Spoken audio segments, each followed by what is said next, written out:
Were You Ever a Child? By Floyd Dell.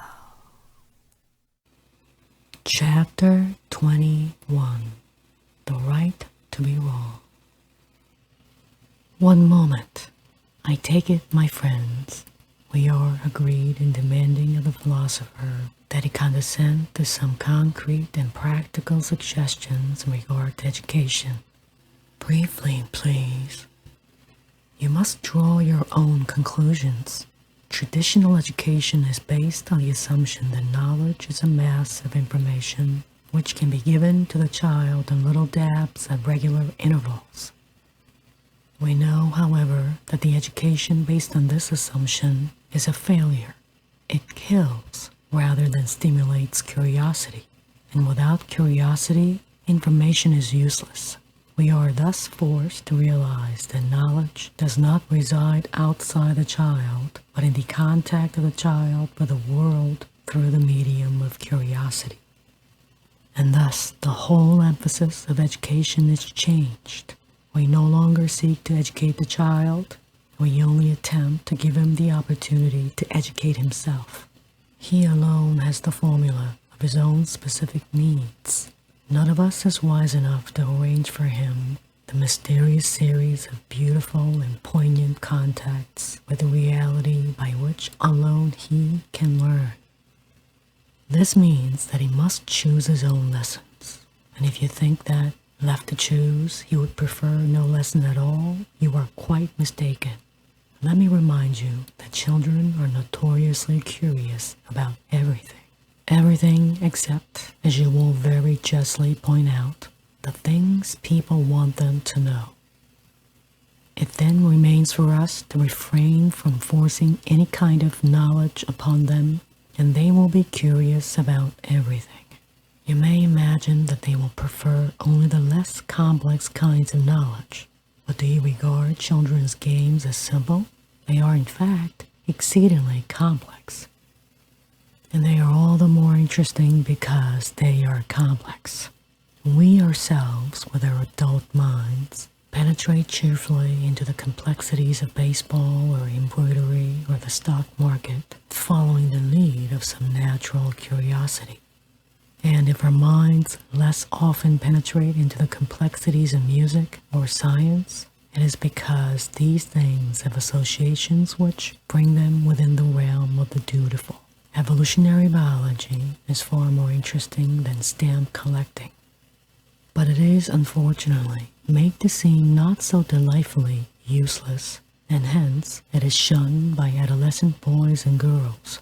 But postage stamp collecting can be made as much a bore as biology. It needs only to be put into the schools as a formal course. Consider for a moment the boy stamp collector. His interest in his collection is in the nature of a passion. Does it astonish you that passionateness should be the fruit of idle curiosity? Then you would need to face the facts of human psychology. The boy's passion for his collection of stamps is akin to the passion of the scientist and the poet.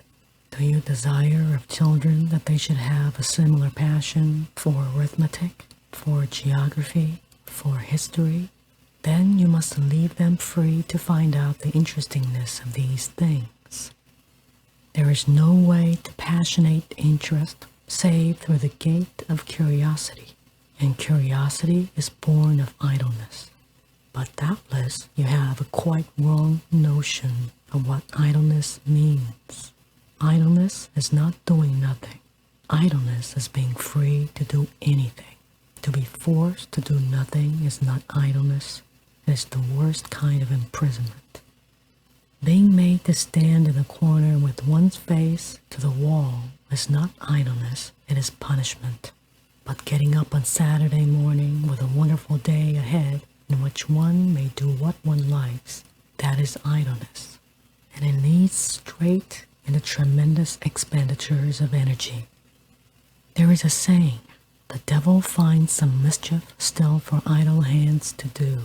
Yes, why should the devil have no competition? And that, as I understand it, is the function of education, to provide for idle and happy children fascinating contacts with reality through games, tools, books, scientific instruments, gardens, and older persons with passionate interests in science and art and handicraft. Such a place would in a few respects resemble the schools we know, but the spirit would be utterly different from the spirit of traditional education. The apparatus for arousing the child's curiosity would be infinitely greater than the meager appliances of our public schools. But, however great, the child will be the center of it all, not as the object of a process, but as the possessor of the emotions by force of which all these outward things become education. But you may ask, what has all this to do with truth? Simply this: we have been forcing children to memorize alleged facts. A fact so memorized cannot be distinguished from a falsehood similarly memorized. And so we may very well say that we have failed to bring truth into education. For truth is reality brought into final contact with the mind. It makes no difference whether we teach children that the earth is round or flat, if it means nothing to them either way. For truth does not reside in something outside the child's mind. Reality becomes truth only when it is made a part of his living. But you will protest, and you will protest the more loudly the more you know of children, that their processes of thought are illogical, fantastic, and wayward. And you will ask, do I mean that we must respect the child's error in order to cultivate in him a love of truth? Yes, I do mean just that. Do I mean that we must respect the child's belief that the earth is flat, you ask? More than that, we must respect 1,000 obscure and pervasive childish notions, such as the notion that a hair from a horse's tail will turn into a pollywog if left in the rain barrel, or the notion that the way to find a lost ball is to spit on the back of the hand, repeat an incantation couched in such words as spit, spit, tell me where the ball is, and then strike it with the palm of the other hand. You can doubtless apply 1,000 instances of the kind of childhood thinking to which I refer. But for simplicity's sake, let us use the childish notion that the earth is flat as a convenient symbol for them all. And I say that if we do not respect the error, we shall not have any real success in convincing the child of the truth. We shall easily persuade him that the globe in the schoolroom is round, that the picture of the earth in the geography book is round, but not that the familiar earth upon which he walks is anything but flat. At best, we shall teach him a secondary literary schoolroom conception to put beside his workaday one. And in the long run, we shall place a scientific conception of things in general beside his primitive, childish superstitions. But we shall scarcely displace them.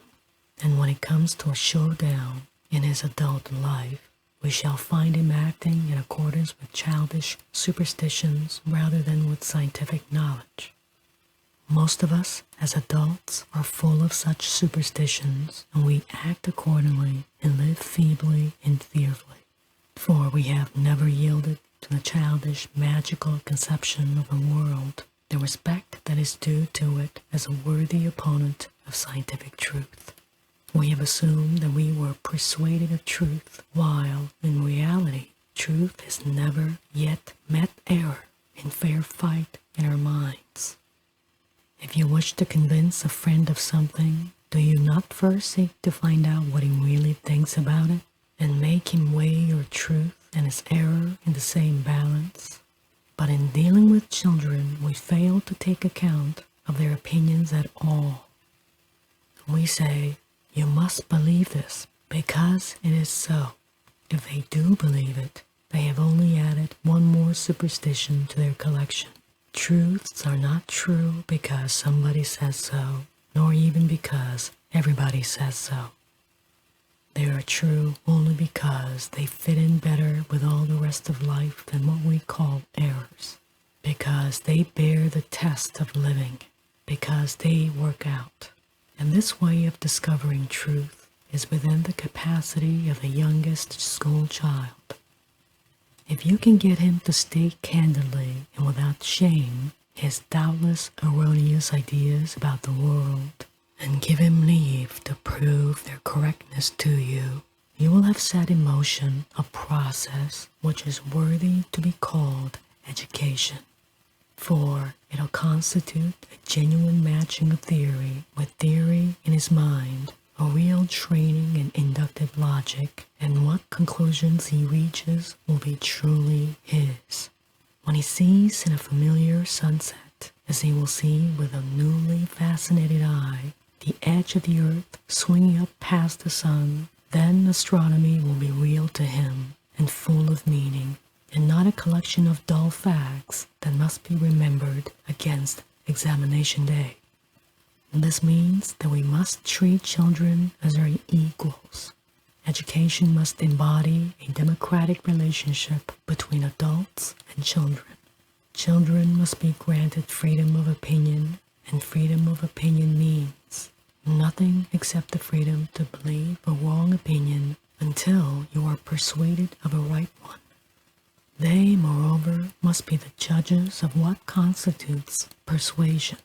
You have asked me for practical and concrete suggestions in regard to education. I will make this one before I go. When I find an astronomy class in the first grade engaged in earnest debate as to whether the earth is round or flat, I will know that our school system has begun to be concerned for the first time with the inculcation of a love of truth. For, like Milton, I cannot praise a fugitive and cloistered virtue, unexercised and unbreathed, that never sallies out and sees her adversary, but slinks out of the race, where that immortal garland is to be run for, not without dust and heat. I thank you for your attention.